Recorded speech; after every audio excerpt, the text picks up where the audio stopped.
Voilà, mais bon, là j'en suis réduit à ça, mais bon, en même temps, les Français en ont marre.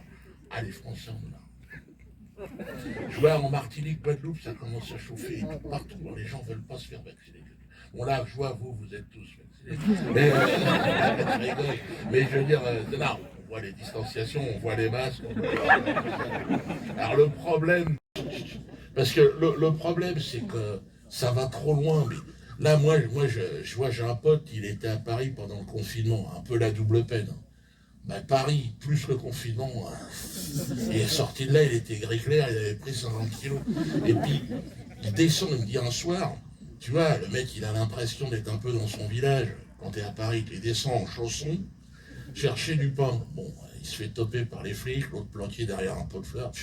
Masque, t'as pas ton masque. Oh, putain. Oh, il m'a dit, putain, j'avais envie de l'insulter. Citron, tu peux toujours presser, il y a toujours un petit billet de sang dans la rue chez la grand-mère. Quand ils sortent d'un rendez-vous avec moi, écoute ça, au mieux, ils finissent SDF sur le trottoir. Tu sais. Et au pire, hey, ils se suicident devant moi, attention. J'en ai vu quelques-uns, hey, tu sais, ils commencent à jouer avec le ketchup, puis je dis, c'est pas normal. Toi, tu rigoles, parce que c'est un mauvais fond, mais... Sur le plan psychologique, il dit, hey, tabarouette, j'ai appelé mon patron, je dis, écoute ça, il vient de se suicider devant moi. Mais il m'a dit, c'est bien, ça a dit, fais bien ton travail. La vérité, c'est une chose. C'est un objet. Et puis l'autre, il tape sur ma porte. Je dis, touche pas, tu vas varier la peine. Puis tu sais, Corona, donc... Je dis, prends ta distance. Distance sociale. Et puis lui, il avait capté que j'avais une croix. Il a compris ou pas? Il a compris l'histoire? Charité chrétienne, il savait qu'il pouvait gratter. Alors j'ai dit... J'ai essayé de cacher la croix, t'as compris? Il m'a dit, cherche pas, j'ai vu la croix.